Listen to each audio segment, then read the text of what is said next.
Now, the next topic, which is 103 now, we have done, alhamdulillah, from the book Risala Khushayriyah. That's how you should respect your teachers, your Islam teachers. And what happens if you don't? And he brought quite few examples from the Quran and from the Sunnah. Here, when Al-Khudr went and when Musa alayhi met Al-Khudr alayhi salam, he asked permission first. He said, do you mind if I accompany you so you could teach me from what you have been taught by Allah Azza wa Jal? So he said to him, you can't, you cannot be patient seeing what I am doing, so you better not come. He says, "Satajiduni insha'Allahu sabiran." You will find me patient and will not disobey you. So took permission. He agreed to be quiet, not to ask any question until he said, "Hatta uhditha laka minhu dhikra," until I tell you why I did it this way. So he went, being Prophet, alayhi salatu wasalam, and seeing what Al-Khudr was doing is exactly what the Prophet came to change. Damage the property of somebody who were nice to you, and then kill a child, and then do good deeds for people who don't deserve that. She couldn't tolerate that. So he said to him, هذا فراق بيني وبينك. You better not come anymore, because I don't want to lose my temper with you. I don't want you to be angry with you. I don't want you to hate me either. So if you go with a teacher and you find that it's really making a mess of talking rubbish, better leave him. Don't criticize him, because you don't know why he is doing this. Why was our teacher praising Hafiz Asad in his classes? And they always, this anti-Kuftaro in Syria, were criticizing them that he praised the president. Until he died. And Hafiz Asad died before him, then he died. And then look what happened. Because no one, and he was seen in his dream, this student, we're listening to him now, is Muhammad Ali Malla. He said, when somebody died and somebody saw him in his dream, and like he was pushing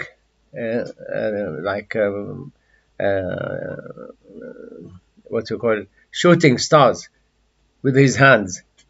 And I know he does things quietly without announcing. I get it done. Like the Hafiz Asad had a brother called Rafat Asad. And Rafat Asad built an army in Syria called Sarai al-Difa. Like this in Sudan, they have the Difa Syria, the speedy defense or whatever. Sudan got out of control and they're fighting each other. While Sarai al-Difa became very strong, that he sent his members to the high street, to the city center, and they removed all the hijab from the women. In 1980 it was, or 1981.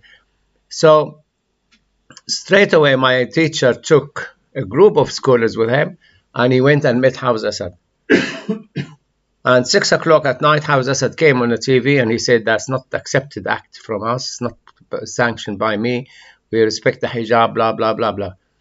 And then he had a heart attack, the president, Hafiz Asad, and during he was in hospital, Rafat Asad sent all his army, occupied the key positions in Damascus, wanted to throw away his brother, Hafiz Asad. So Hafiz Asad went in a car, in his pyjama, driven by his son, and he gave order to all these units to go back to their base. And then he sent his brother Rafat to Russia, and he never came back to Syria, and he went to live in France. So yes, you you have this action, but you have wise people who went and explained. If you go through that route, that would be disaster. And straight away, Hada, Hafiz had corrected the mess his brother created, and he discovered by himself that his brother is not going to be his nice brother. He's going to uproot him and set, instead of him. When he died, he claimed that he should come back and be the president. Obviously, nobody listened to him, and his son became.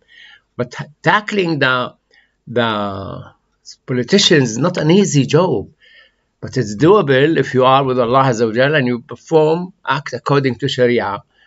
And alhamdulillah, this is how Islam protected in many or most of Muslim countries, by scholars who actually really know what they're doing, they're wise, they know the Sharia, and don't upset them.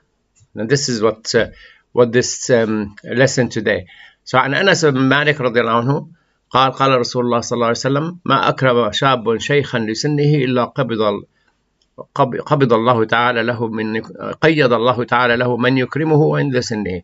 If you respect your elders because they are older, the weak, they're less able, less this, that, Allah will subject somebody to help you when you are in that age.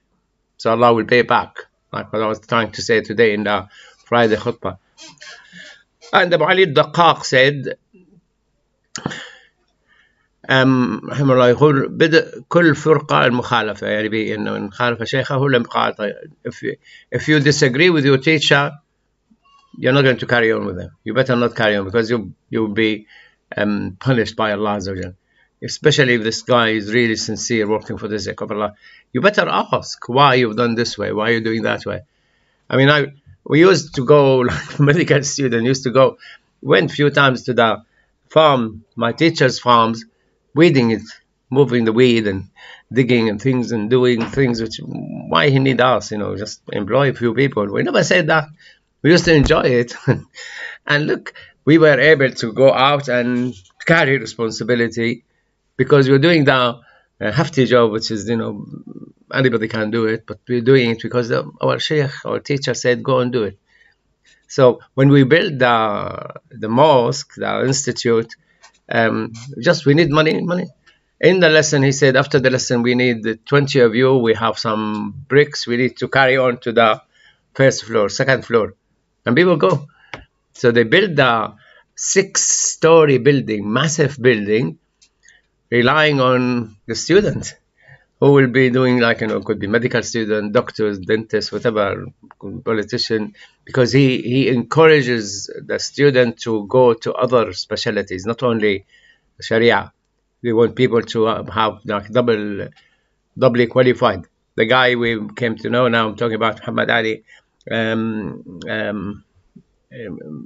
Mullah, he is actually doubly qualified, and he is a PhD and he had doctorate in both law and Sharia, and he was studying in 2 colleges at the same time. He said his worries were that they do the same exam at the same time. They examine the 2 colleges at the same time, because he's going to miss one of them. So he said, alhamdulillah, it didn't happen, and he's a doctor, and he's so if you disagree, if you go with the sheikh to be taught, you better not disagree, because if you disagree, you're going to lose the sheikh, the teacher. And he's saying here, if you disobey your mom and dad, you must ask Allah to forgive you. But he's saying here, if you disagree with your teacher, you might not have tawbah. You might not be able to repent. Because if you disagree with him on aqidah things, you go different direction. You're not even part of Islam, so you could take yourself outside Islam.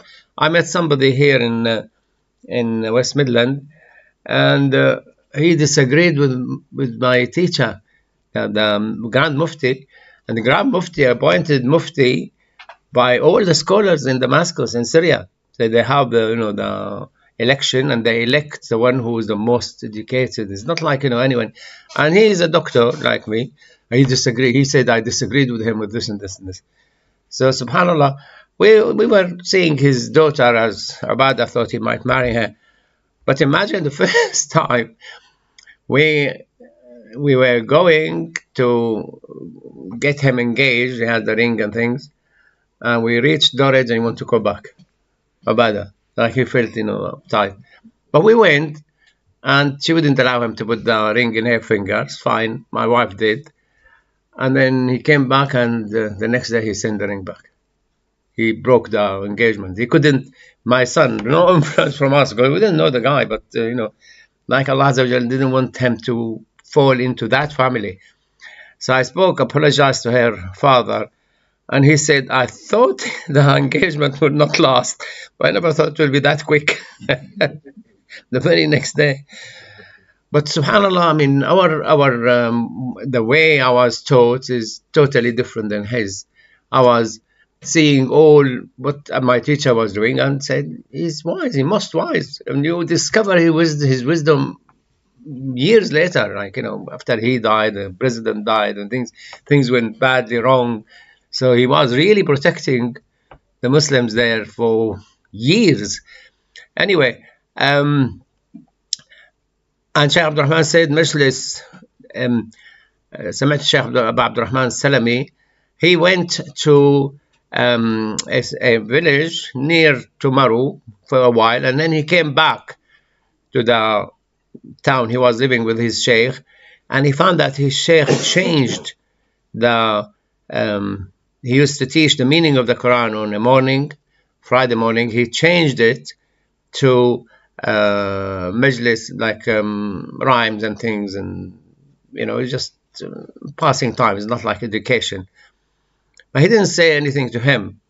So they were walking, and then he said to him, what do people say about me changing that? He said, oh, they were surprised why you changed the teaching session from teaching the meaning of the Quran to like fun and rhyme and things. And he said to him, if a student said to his teacher why, he will not be successful.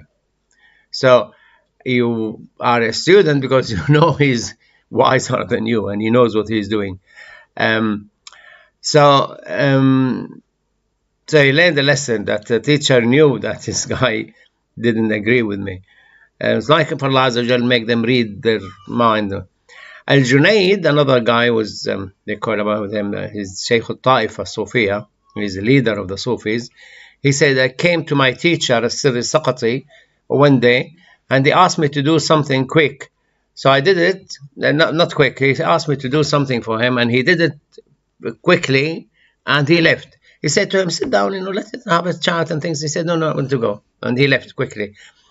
So he went, and what happened that he put, I saw one of the chef on TV teaching you how to barbecue chicken. He put the chicken in a cage on top of the barbecue. And what they do, they put the chicken, hang the chicken, and then all the melted fat drops, and they put a dish there.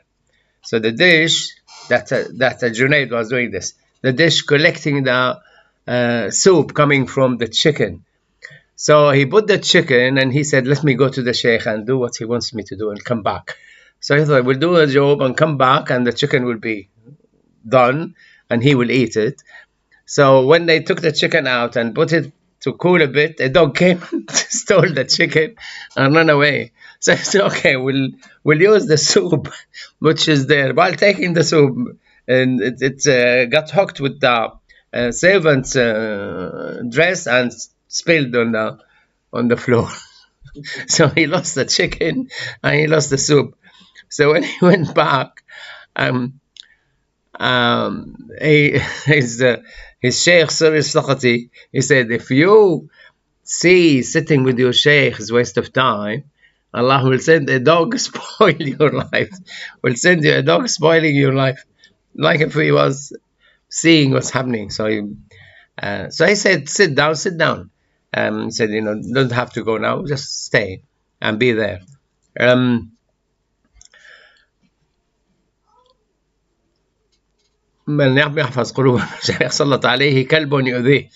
If you don't respect what your teacher tell you to do, Allah will send a dog, will harm you.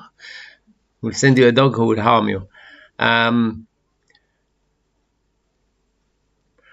So Abu Turab al-Nakhshabi, he said, they came على أبي يزيد.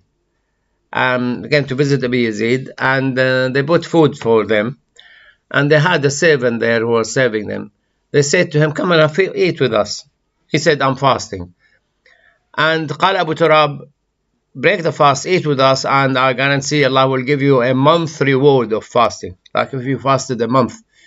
He said, no, I'm fasting. Then the second Shaykh, he said to him, if you break the fast with us, I'm sure Allah will give you a year reward, as if you fasted the whole year. He said, no, I'm fasting. And then he said, hey, leave him if he doesn't want Allah to reward him. And then later, after 1 year, he was caught stealing, and they cut his hand. So obviously, was showing off on fasting. While the hadith, if it's not Ramadan, you are allowed, and you better break the fast, like Abu Dharr al-Ghifari did with Salman al-Farisi did with Abu Dharr al-Ghifari. When he's on fasting, he said, no, I have to eat. So he broke the fast. And وصف سهل بن عبد الله رجلا بالولاية خبازا بالبصرة. So Sahl ibn Abdullah Tasatturi described a patient, a guy who is a baker in Basra, about his characters and about his how close to Allah Azza wa Jal. And a man heard him talking, so he said, I will go and meet him. I'll meet this baker. So he went to meet him, and he found him making the bread, and he's putting the bread, the dough inside the oven, but he was covering his face because there's a lot of sparks come out and things. So what he thought, he said, if this guy was wali, he was awliyaullah, if he was really friend to Allah Azza wa Jalla, he wouldn't protect his face because the fire will not harm him. So he would be, baking like this. Then the guy who was doing the baking, he said to him, to you don't trust me at all. You're not going to benefit from me. So it's like, if he read his thoughts. So I had to go back. He didn't actually dare to ask him. He said, you belittled me. You will not benefit from my words.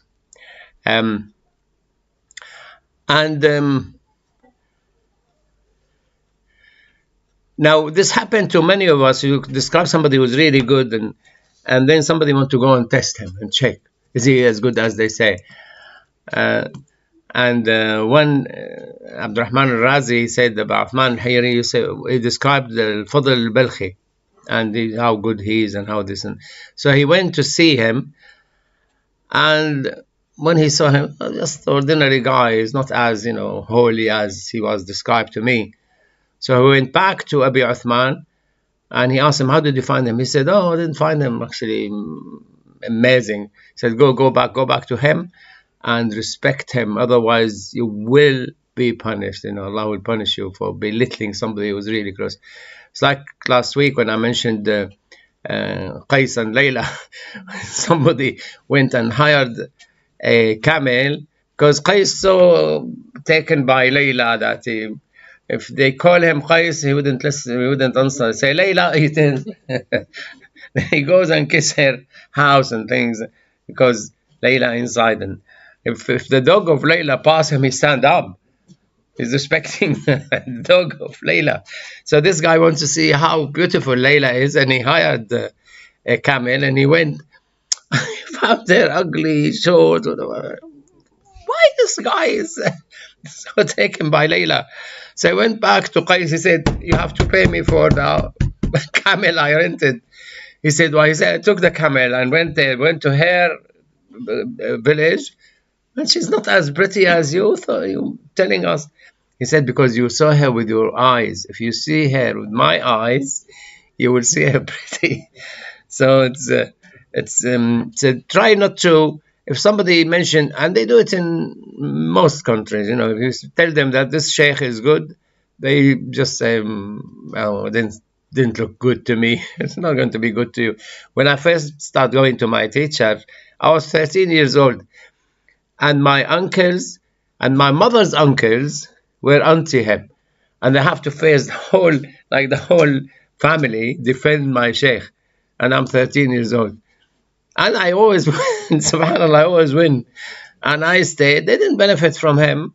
Alhamdulillah, I benefited in my family and things. So try to, if you can't understand why he is doing this, just leave it. He's wiser than me. He's better than me. He must have good reason.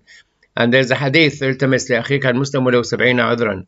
Find even 70 excuses to your Muslim brothers why he's doing it this way. Because you'll be amazed that if he explained to you. And the last one, that you might not benefit from your teacher while he's alive, because you might be bad for you.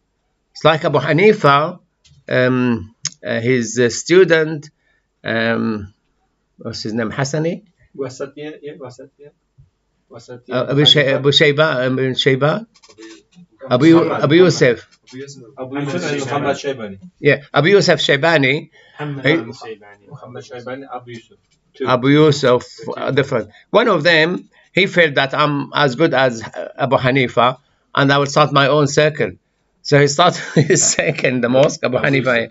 So Abu Hanifa sent somebody, said, go and ask that sheikh these questions. He failed. He failed, couldn't answer. So Allah Azza wa Jalla, if Allah has goodness to you, you might not benefit, become like your sheikh until he dies. Because if you become like as good as him, you think they are better than him, and you lose him or drop him. And I have seen it, some, felt they are better than my sheikh, and they dropped out, and then can't hear of them anymore and things. So you better stay there. You are a student. You might stay a student until he dies. I know a guy who remained Prince of Wales for 70 years, and when he became the king, was keen, and he might not live long enough to enjoy. His mom should have made him a king 10 years ago, or 20 years ago. But here, Allah Azza wa Jalla might not give you the knowledge and the ability while your sheikh is alive, and because you might think, I'm better than him now. Look, I'm more student than. سبحانك اللهم وبحمدك نشهد أن لا إله إلا أنت نستغفرك ونتوب إليك. اللهم اجعل اجتماعنا هذا اجتماعا مرحوما وتفرقنا من بعده تفرقا معصوما. أعوذ بالله من الشيطان الرجيم. May Allah Jal make our meeting blessed and protect us after leaving here. أعوذ بالله من الشيطان الرجيم. بسم الله الرحمن الرحيم. والعصر إن الإنسان لفي خسر إلا الذين آمنوا وعملوا الصالحات وتواصوا بالحق وتواصوا